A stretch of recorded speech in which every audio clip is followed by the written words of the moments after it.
सबसे पहले आप सभी को मेरा प्यार भरा नमस्कार। जय हिंद, जय भारत, सत्यमेव जयते। मेरा नाम है सुमन। मैं हूँ पेशे से हिंदी और योगा टीचर।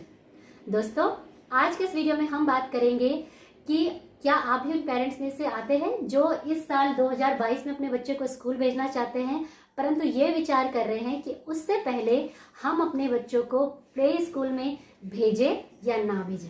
तो आज का वीडियो होने वाला है आपके लिए। वीडियो में जुड़े रहिए मेरे साथ शुरू से लेकर अंत तक। परंतु उससे पहले यदि अगर आप चैनल पर नए हैं तो चैनल को सब्सक्राइब जरूर करके जाइएगा इस वीडियो को देखने के बाद। तो चलिए दोस्तों, स्टार्ट करते हैं अपनी आज की यात्रा और सीखते हैं कुछ नया और जानते हैं कि प्ले स्कूल किसी भी बच्चों के लिए क्यों जरूरी होता है। तो सबसे पहले दोस्तों जानेंगे कि प्ले स्कूल होता क्या है। प्ले स्कूल जैसा कि इसके नाम से ही विदित होता है, प्ले स्कूल वो स्कूल होता है जहाँ पे बच्चों को पढ़ाई लिखाई से थोड़ा दूर रखा जाता है, परंतु पढ़ाई की करवाई जाती है लेकिन खेल खेल में, अर्थात जो भी पढ़ाने का जो मेथड होगा वो खेल खेल के द्वारा होता है। अब आता है प्रश्न आपके मन में एक माता पिता होने के नाते कि यदि अगर मैं अपने बच्चे को प्ले स्कूल भेजूं तो कब भेजूं और उसकी सही उम्र क्या है। तो दोस्तों, प्ले स्कूल भेजने के लिए जो सबसे सही उम्र और जो सबसे टाइम है वो है अभी का। जैसे कि अभी हम हैं नवंबर दिसंबर में, तो अगर आपका बच्चा अप्रैल के सेशन में नर्सरी में एडमिशन के लिए जाने वाला है और आप चाहते हैं कि इंटरव्यू के टाइम पे उसकी एक अच्छी तैयारी होके वो जाए, तो आप अपने बच्चे को 2-3 महीने के लिए प्ले स्कूल में डाल सकते हैं। अब बात करते हैं दोस्तों कि प्ले वे स्कूल में भेजने के फायदे क्या क्या होते हैं।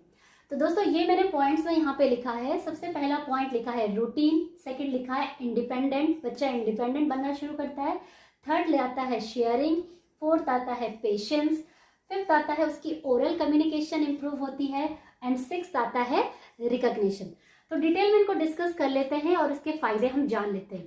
तो पहला फायदा बच्चे के अंदर जो आप देखने को मिलेगा वो ये होता है दोस्तों कि नॉर्मली आमतौर पे होता क्या है कि जब बच्चा 2-2.5 साल का रहता है और यदि अगर आपके घर में एक ही बच्चा रहता है तो आप देखेंगे कि वो एक पैम्पर्ड चाइल्ड होता है, सबका लाडला और दुलारा और दुलारी होती है।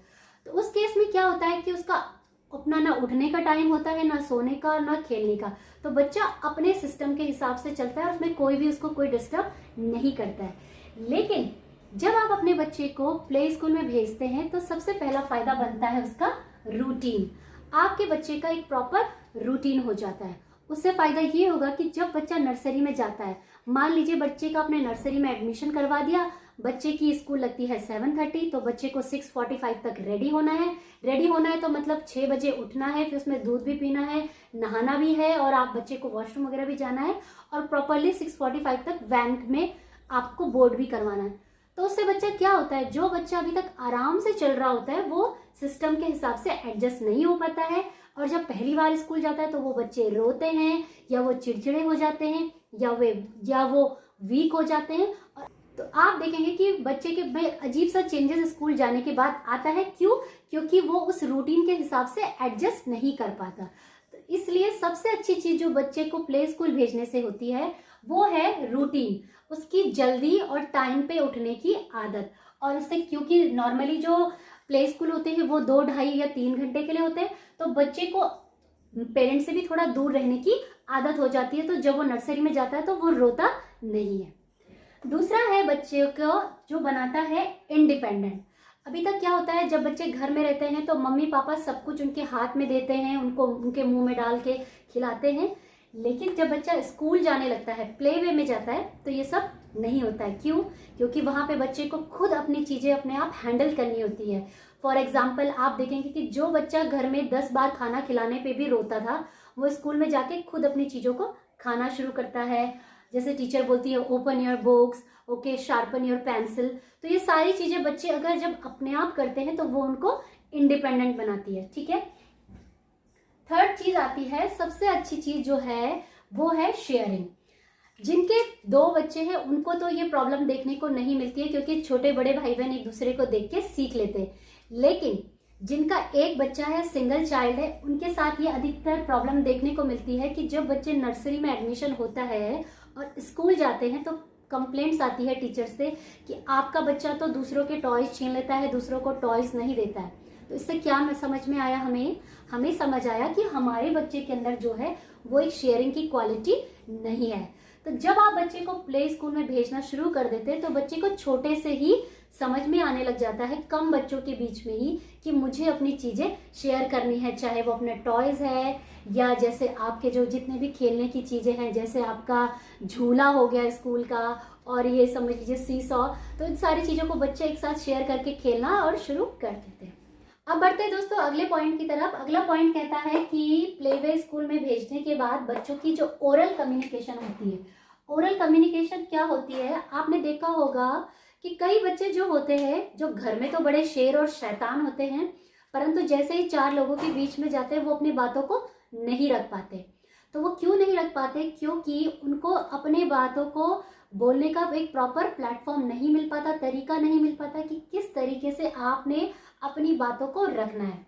तो प्ले वे स्कूल में भेजने के बाद होता क्या है कि टीचर जो भी चीज़ें उनको पढ़ाती है या जो भी चीज़ें उनको सिखाती है वो खेल खेल की मदद से सिखाती है, और जब बच्चे को खेलने के साथ कुछ पढ़ना पड़ता है तो वो खुद ब खुद बोलना स्टार्ट करते हैं। आप अपना ही उदाहरण ले लीजिए कि जब हम छोटे थे, हमारी टीचर ओरली हमको चीज़ों को कैसे याद कराती थी। जैसे टेबल है, तो टेबल को अगर टीचर को हमें याद कराना होता तो क्या करते थे, एक बच्चे को बोलते थे खड़े होके कि 2 1 2 बोलो, बाकी सारे बच्चे ग्रुप में बोलते थे। तो जब वो चीज़ें बार बार ओरली रिपीट होती थी और हम बोलते थे, उससे बच्चे की एक जो कम्युनिकेशन, जो ओरल कम्युनिकेशन होती है, वो डेवलप हो जाती है। नेक्स्ट आता है लास्ट पॉइंट, वो है रिकॉग्निशन। रिकॉग्निशन का मतलब होता है पहचानना। अब होता क्या है कि जैसे मान लीजिए घर पे बच्चा है, अगर आप 2.5 या 3.5 साल के बच्चे को, कोई पेरेंट्स सोचते हैं कि अरे प्ले स्कूल क्या भेजना, ABCD तो पढ़ानी है। ऐसा नहीं है।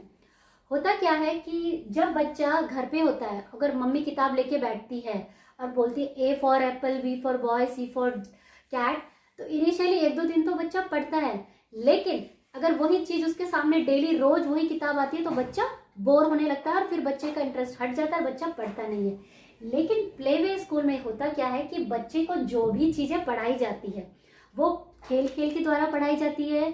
उनको रिकॉग्नाइज करवाना सिखाया जाता है, पहचान करवाना सिखाया जाता है। तो जैसे A फॉर मैम ने एप्पल दिखा दिया, कभी बॉल दिखा दिया, कभी P फॉर प्लेग्राउंड, कभी P फॉर पैरेट दिखा दिया। तो अलग अलग चीजें देखने से बच्चे का इंटरेस्ट बना रहता है और बच्चे को क्या लगता है कि हाँ, ये तो सब मेरे हिसाब से हो रहा है, खेल खेल में हो रहा है। तो इसके साथ साथ दोस्तों फायदा क्या होता है कि जो बच्चे प्ले स्कूल में पढ़ते हैं और जब नर्सरी में एडमिशन के लिए जाते हैं तो जो पेरेंट्स है उनको ज़्यादा मेहनत बच्चे के ऊपर नहीं करनी होती है और वो कोई भी बड़े या कोई भी स्कूल का जो इंटरव्यू होता है वो क्वालिफाई कर लेते हैं। तो इंटरव्यू में भी जैसे कोई भी प्रिंसिपल या टीचर बच्चे से सवाल करती है कि बताओ A फॉर एप्पल या कुछ भी, उनको पोएम सुनाओ, फ्रूट्स नेम, फ्लावर्स नेम, तो बच्चा फटाफट बोलना शुरू करता है। क्यों?